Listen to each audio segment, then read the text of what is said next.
John Polar Bear Gonzalez, one of our very first guests that we had 3 years ago when we started Headliner Chicago. He's coming when he came to our city for the very first time. He's coming to Rosemont.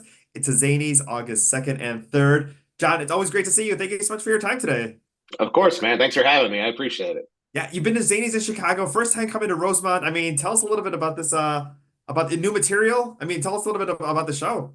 Yeah, man. It's a whole new hour I'm working on, trying to get it all prepped and ready for the nationwide tour next year. So it's basically talking about I have some half white, half Hispanic stuff in there because I know that's what the people know me for and love me for. But I also have just my life, how it changed, with the whole TikTok success and the new followers and my dating life and how that's a wreck. And then just talking about I don't want to say slandering women because I'm not at all, but I'm talking about the how they're more aggressive these days than they were back in the day. There's a lot of stuff that I talk about, so it's a fun show. So I mean, you just mentioned that because we talked to you 3 years ago during your very first trip to Chicago, and you were doing some local shows. You're very, kind of picking up steam on social media. But when you kind of reflect to like the beginning of like that time, your first trip to Chicago to like where it is now, I mean, does it feel like 10 years, versus like 3 years of like time and like just things like how you're changed so much? yeah, man, it's crazy. I have to constantly take myself back to that time because sometimes I get in my own head, and I know other comedians too do also because I've talked to some of them. But you get in your head, man, of like, okay, well, I'm not selling as many tickets as I once was, or tickets are kind of slow, or they're kind of, but then you go back to like, hey, man, zero out for a little bit, reset yourself, remember where you were before all of this, and just take it in, have fun, enjoy it, and just do your craft. Focus on the craft. Don't focus on everything else, and just focus on what you're here to do, and that's to make people laugh and forget about their problems. So, um, it's definitely something I think about a lot, and something that I have to take myself back to and kind of like check myself sometimes because I'm such a perfectionist that I'm like I just want to be selling out weekends all the time, all the time. This is what I want. I want tickets to go fast, all that, but it's just I'm not there yet, and it's totally fine. And you were also reflective because you just posted your 13th anniversary in comedy. So congratulations, happy anniversary. Thank you. Opening joke, closing joke, your feelings of that day, describe that very first time that you went on stage. Man, so I say July 24th, 2011 is my anniversary. The first time I ever got on stage was October of 2010.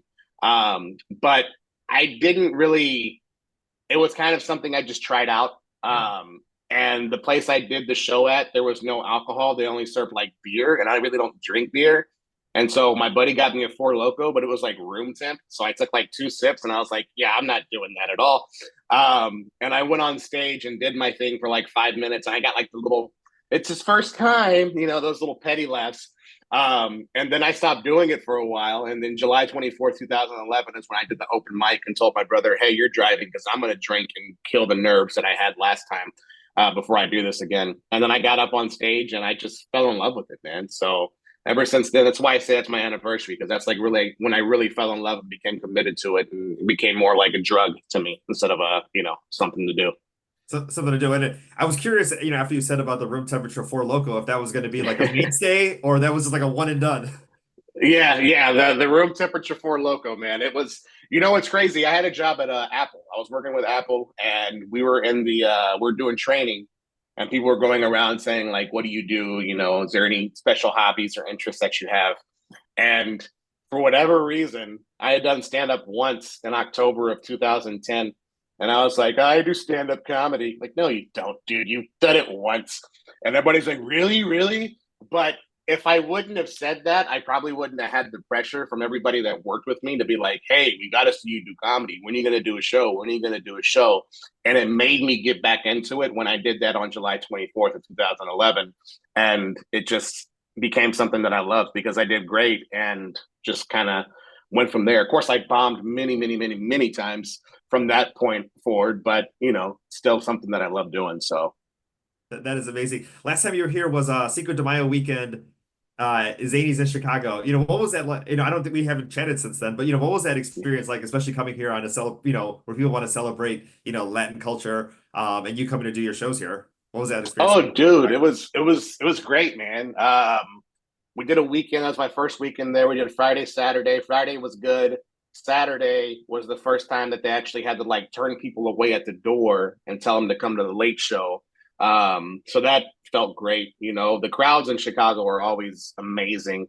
I've done Rosemont once, but that was about 3 years ago now, because it was, I think, November of 2021 is when I did Rosemont.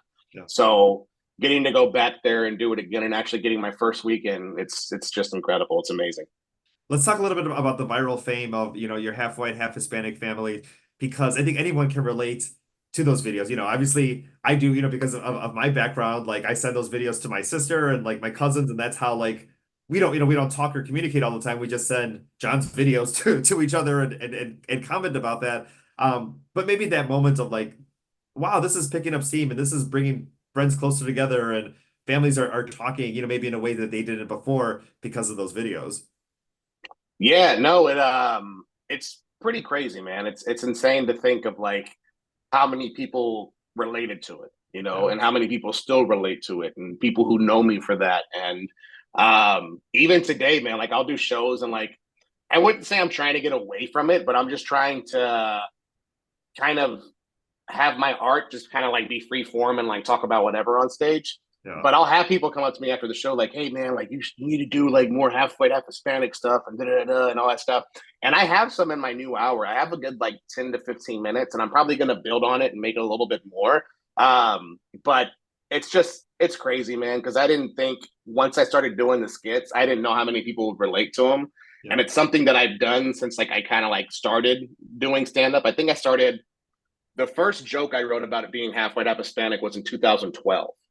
So it's been a minute since I've been doing it. So I think that's probably why I'm kind of like trying to get away, but I know it's what I'm known for. So it's something I'm going to have to constantly do, which is fine because I grew up that way. There's so many angles and different routes and ways to go at it. That's hilarious because it's just my life. Yeah. I also recently just got the little VHS tapes, like little camcorders from like the 90s. I Okay. sent them in to this place and I got them all digitized. So now I have them like where I can just watch them on a Google Drive and just remember memories because I wanted to go through and just kind of see like, am I missing something? There might be something in here that I remember from years ago. Yeah. And I was sitting there watching with my parents.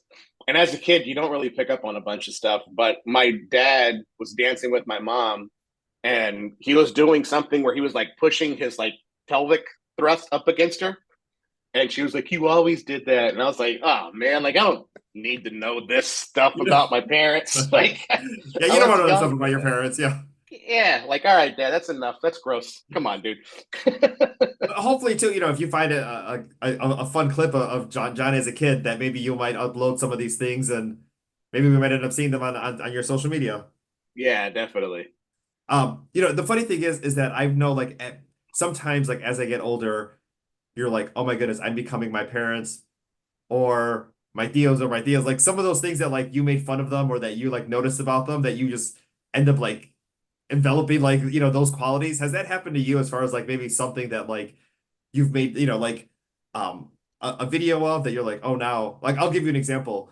I finished the butter and then I was like, this is a good container. I'm gonna put something else and put it back. I was like, and I can't believe like it's happening. Like I'm turning into them. Like it's happening to me. Like, do you ever have Yeah. those moments?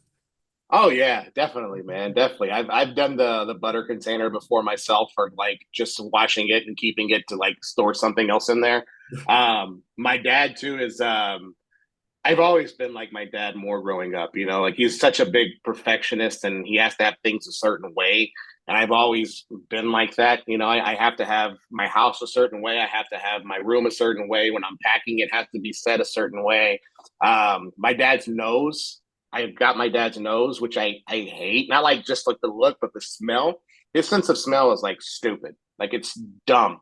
Because I remember he would walk in the house and he would smell the trash from the front door all the way to the back of the house. I was like, what the hell's that smell? Take out the trash. Take out the trash. Take out the trash. Take out the trash. And so you'd have to get up and like, Dad, it doesn't even smell in here. I can smell it. Take it out. You would have to go and take it out. And it was a whole thing. And I have that sense of smell now to where I go and I'm like, oh man, I smell the trash. I got to take it out type of thing. I wonder if that's a Latin thing or just like a random quality that people have because my dad is the same way too.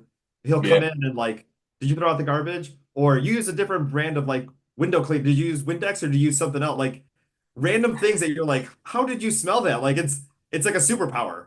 Yeah, it is. It really is. But I mean, I guess it makes you a better person, I guess, in a sense. Because I remember even like when I would like used to cut the grass, he would like come in and like, come here.